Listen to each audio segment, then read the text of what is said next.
Lima ka mga pamilya ang nawadan og panimalay human miigo ang sunog sa Barangay 31, Cagayan de Oro City, tunga-tunga sa kusog nga uwan nga gidala ni Bagyong Queenie niadtong Miyerkules sa gabii. Usa sa mga naugdaw nga balay mao ang balay ni Barangay 31 Chief Delia Wabe ug ang laing usa ka balay mao ang staff house Cagayan de Oro Electric Power and Light Company Consepalco. Sa inisyal nga investigasyon, nagsugod ang kayo sa balay ni Konsehal Leonisa Dadole apan ang Bureau of Fire Protection sa Northern Mindanao nagpadayon pag-imbestiga alang sa hinungdan sa sunog.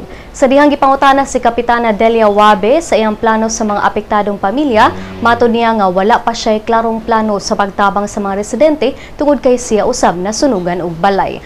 Ang BFP ni sulti nga ang danyo sa sunog ni kabat og 100,000 pesos.